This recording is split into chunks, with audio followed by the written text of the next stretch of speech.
Okay, moving on to section 6. Here we're looking at the quadratic formula. So last video we talked about the completion of the square method, and now we are going to be looking at the quadratic formula. Now the quadratic formula is derived from the completion of the square method. If you did completion of the square with um, using um, ax squared plus bx plus c. If you did completion of the square using ax squared plus bx plus c, you would end up getting the quadratic formula. Now, we are going to go through the quadratic formula. You're probably going to go, wow, this is way easier than the completion of the square, which is perfectly acceptable. Okay.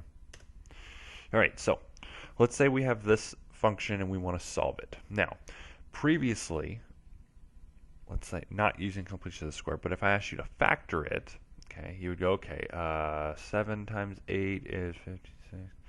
56, two numbers multiplied together get you 56, added together get you... Nope, can't do it. So you end up seeing that it can't be factored, okay? And so you can't be factored, that means we can't use our normal factoring. This is where the quadratic formula comes into play because we can use it to help us solve these. Quadratic formula can be used for any quadratic function to find the zeros. So the quadratic function will, or quadratic formula will always work. Okay, it is something that you probably want to remember. So the quadratic formula is negative b plus or minus the square root of b squared minus 4ac all over 2a. And those a, b, and c represent the a, b, c from our quadratic formula, or quadratic equation. So ax squared plus bx plus c is equal to 0. Again, you want this equal to 0 or equal to y. We want to move all the other numbers to the other side. We don't have to do any other solving, simplifying before we use it. We just take those numbers and we plug them in.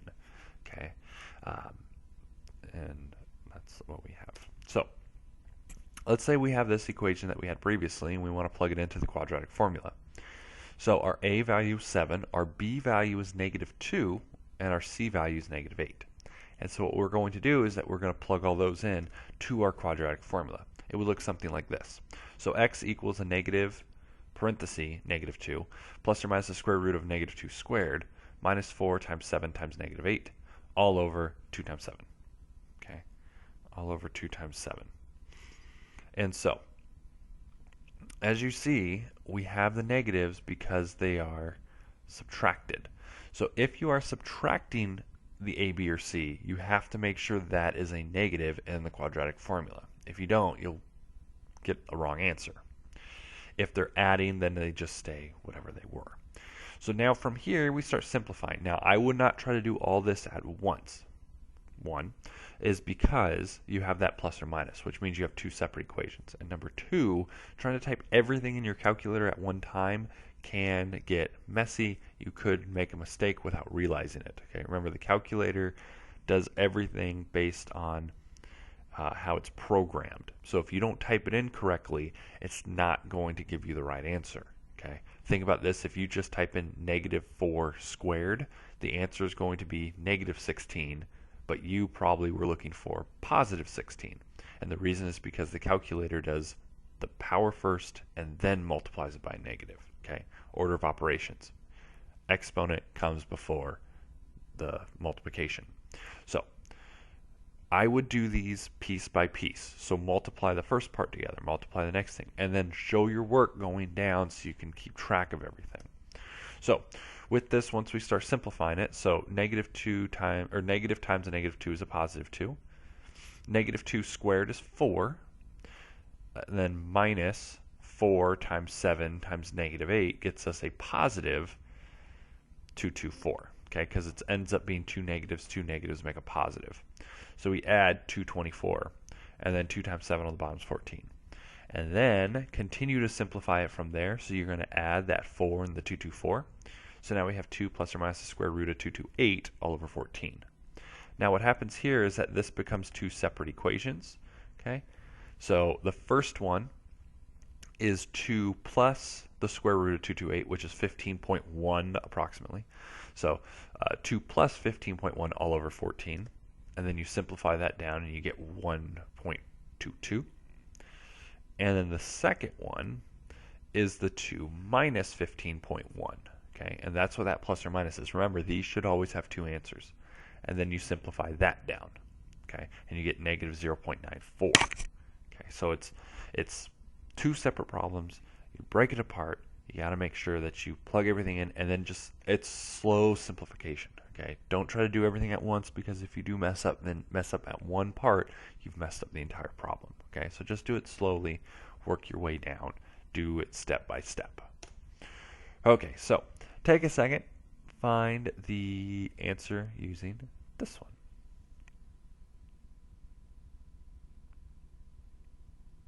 Okay, so as you've been working through this one, okay, you should end up getting a -1 and a -1.5 for your answers. Okay, so as you see, it ends up working out. You'd set it up as a -5 plus or minus the square root of 5 squared minus 4 times 2 times 3. So all over 4. So you'd end up with -5 plus or minus the square root of 25 minus 4 times 3 times 2 is 24, all over 4.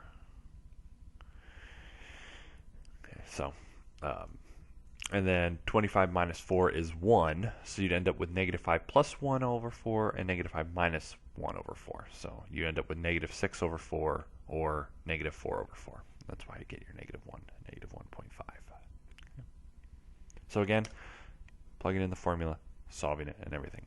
Now, the one other thing that you might see is you might get a negative underneath the square root. So if you end up with square root of a -6, let's say, and this was plus or minus 3 all over 2.